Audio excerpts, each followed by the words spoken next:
You've watched her return to relationships that feel strangely familiar, not because they comfort her, but because they echo the insecurities she never healed. And when you see a woman chase the man who amplifies her deepest fears, you're not imagining the pattern. You're witnessing a hidden psychology at work, a silent pull that draws her toward the man who confirms the wound she refuses to face. But here's the part no one tells you. Once you understand why she chases that kind of man, you stop taking her confusion personally, and you start seeing the truth behind her choices with a clarity most men never reach. This clarity is not born of arrogance, but of observation, of learning to recognize the rhythms of her mind, and of understanding the unspoken forces that guide her desire. She doesn't chase you for your wealth, your charm, or your looks alone. She chases the reflection of her own chaos, the mirror of the fear she hides even from herself. And if you fail to see it, you will misinterpret every glance, every word, every subtle pull as a test, a game, or worse, a rejection of your value. You will waste your energy trying to fix what cannot be fixed by action alone. She seeks resolution, not validation, and that resolution often comes through repetition of the same emotional pattern that once hurt her. When she leans toward the man who confirms her insecurities, she is not choosing harm consciously. You are witnessing the choreography of her nervous system, the echo of experiences that predate you, the loop her mind has rehearsed 1,000 times. She is drawn to intensity, because intensity signals significance. The man who mirrors her fear, the one who triggers her doubt, he is alive in her psyche, a flame she cannot resist. And yet, the very closeness she seeks feels like a knife pressed to her heart. You have seen it. You have felt it. That sharp edge of attraction mixed with pain is no coincidence.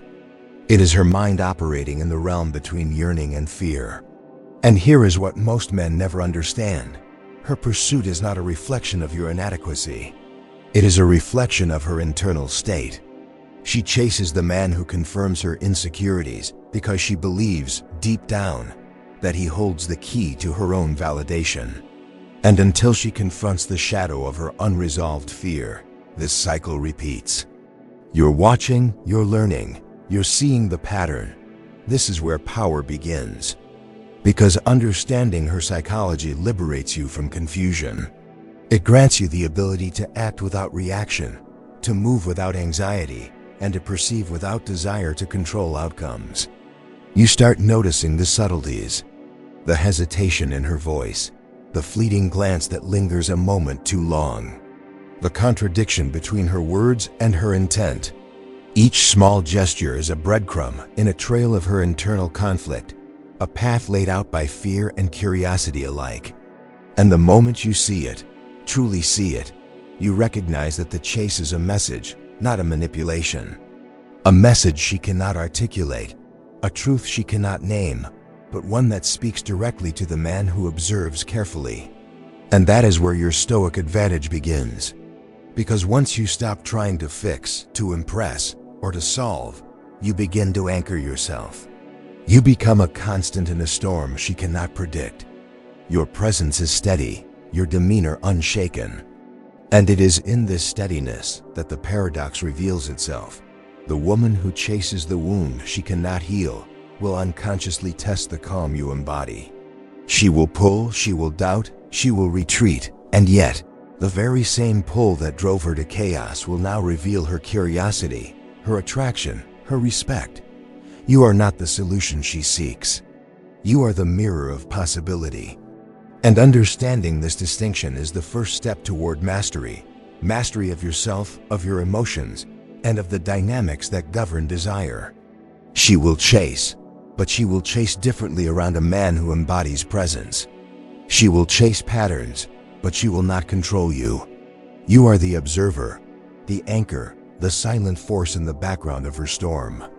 And when you see this clearly, when you embody this truth, you stop being drawn into her chaos. Instead, you become the still point around which it revolves. The pattern becomes unmistakable. When she leans toward the familiar wound, you feel the pull, the tension, the silent script playing itself out in her behavior.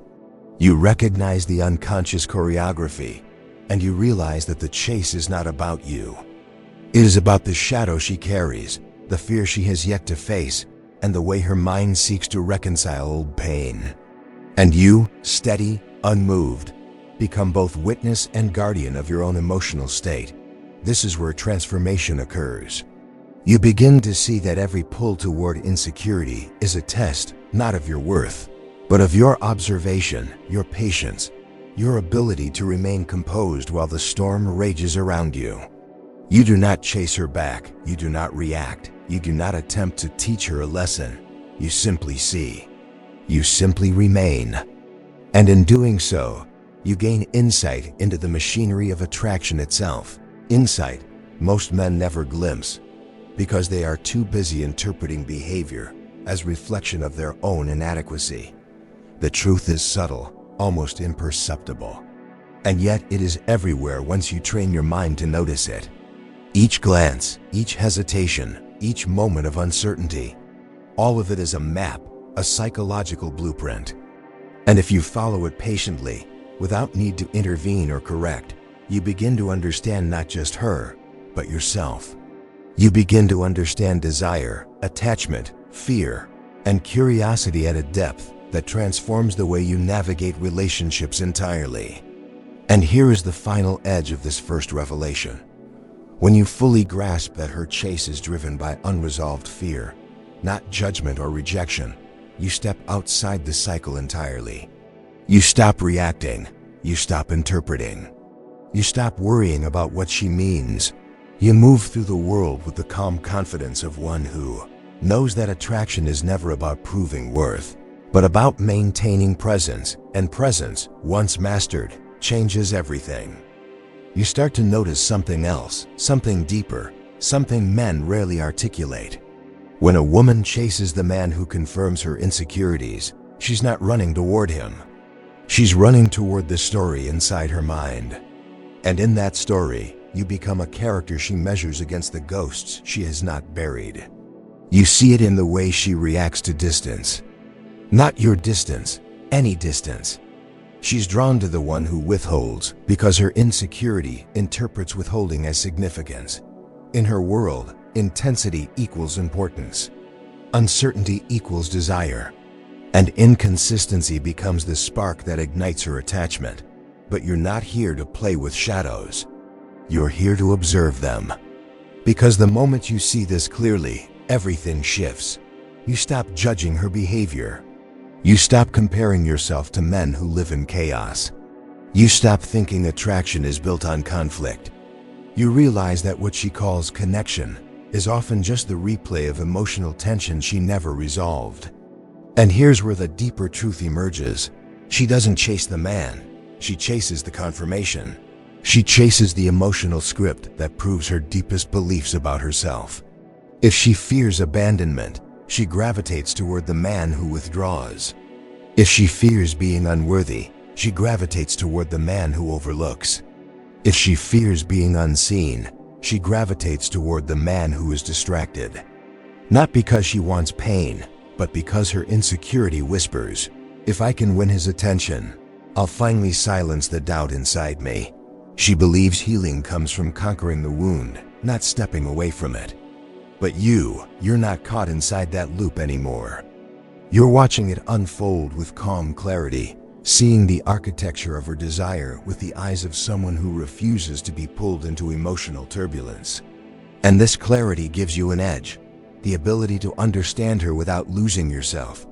You begin to see how her body reacts before her mind does, how fear tightens her breath, how longing softens her expressions, how the slightest sign of emotional distance floods her with urgency. You watch her chase intensity while claiming she wants peace, and it no longer confuses you. Because now you understand. She wants the feeling of peace, but she's addicted to the pathway of chaos. This is the paradox that traps her and liberates you. Because once you recognize the pattern, you're no longer trying to be the exception to her rule. You're simply witnessing it from a distance, grounded and composed. And when she interacts with you, the dynamic changes instantly. You don't give her the emotional spikes she's used to. You don't provide instability. You don't mirror her insecurity. You're steady, painfully steady to her nervous system. At first, this confuses her. A man who doesn't chase her chaos feels unfamiliar, almost unsettling. She leans in, trying to provoke the same pattern she's used to. She might question you. She might test you. She might even retreat slightly, hoping to create the tension she knows. But your calm presence creates a psychological collision for her. You stand where she expects a storm. You remain where she anticipates withdrawal. You observe where she expects reaction. And this difference, this stoic, unbothered presence, becomes the very force that shifts her entire pattern. She can't project her insecurity onto you because there's nothing in your behavior that confirms it. You are the break in the cycle. You are the unfamiliar chapter. You are the contradiction she cannot categorize. And the moment she cannot categorize you, she becomes curious. Not the frantic curiosity of insecurity, but a quiet, growing curiosity born from respect. She begins to wonder why she can't read you like the others. She begins to question why your silence feels different from neglect. She begins to notice that your absence doesn't punish, it simply exists. You create a contrast she isn't prepared for.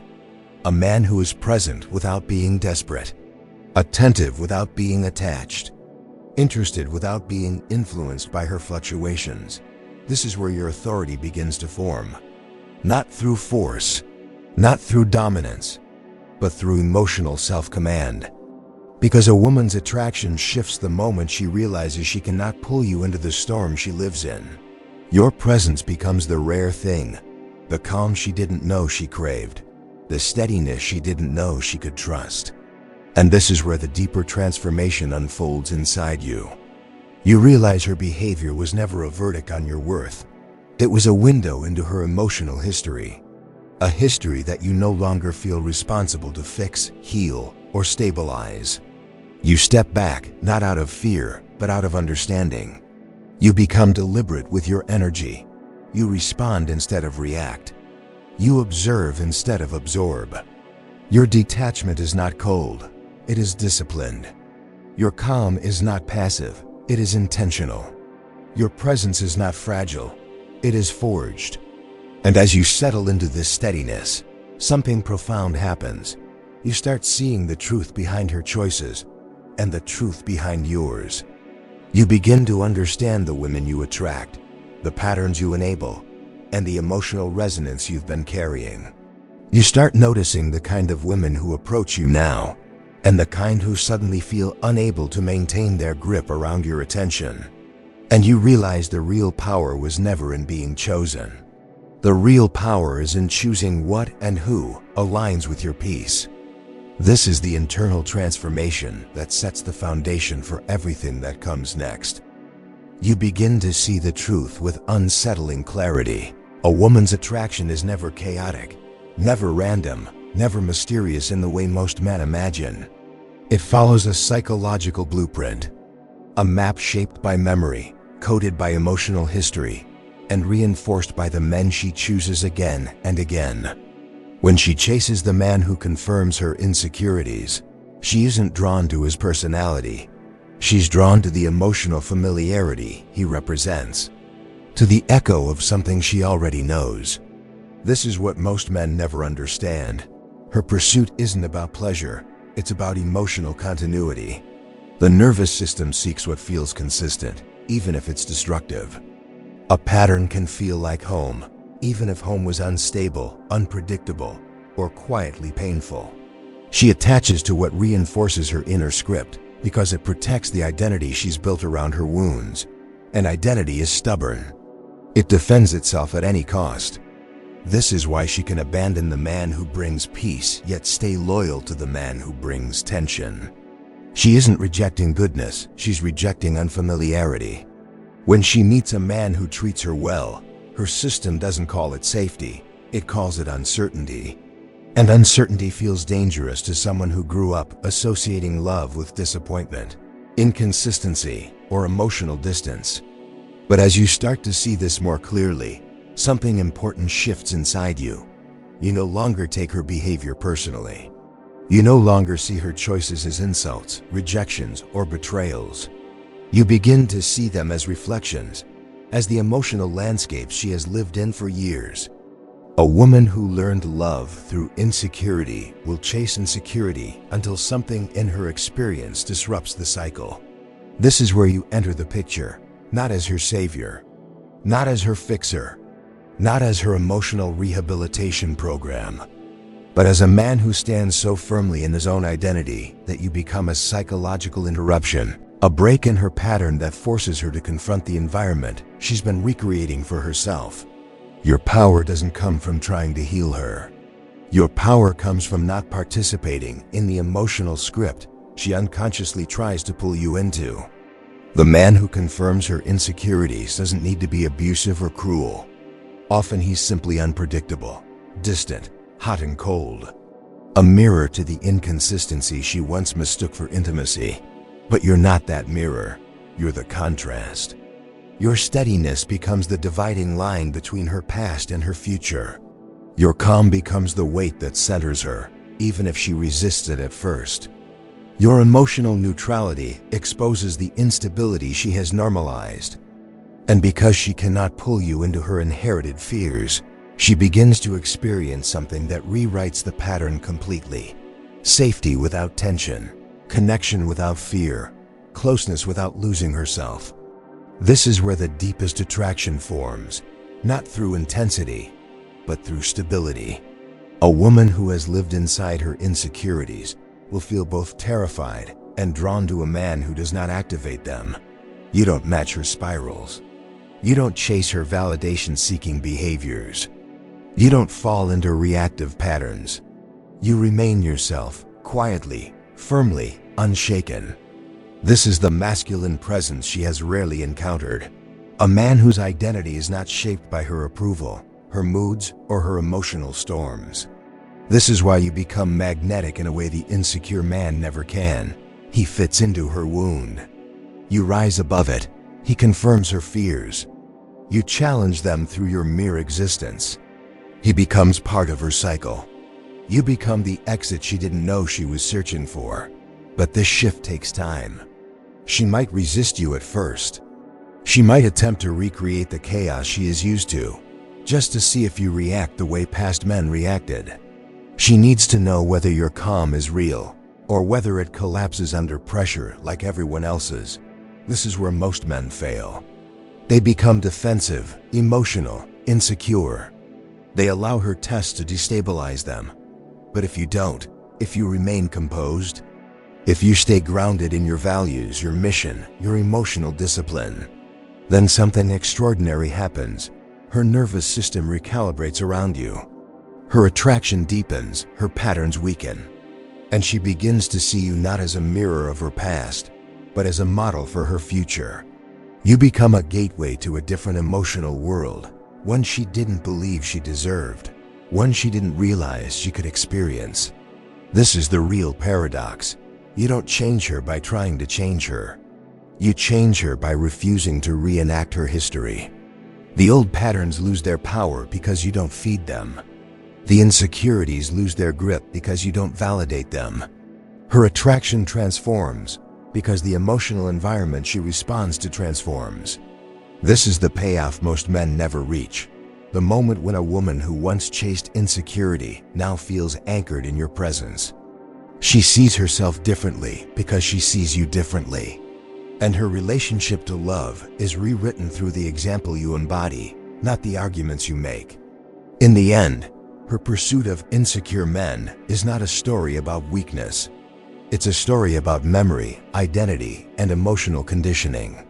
But once she meets a man whose presence is stronger than her patterns, the cycle breaks. And once it breaks, she cannot return to the world she came from, not without feeling the difference in every part of her being. And this is where you stand, not as her rescuer, not as her replacement identity, but as the man whose strength dismantles the patterns she thought were permanent. Through your calm, her chaos loses its home. Through your steadiness, her insecurity loses its anchor. Through your presence, her past finally meets its match.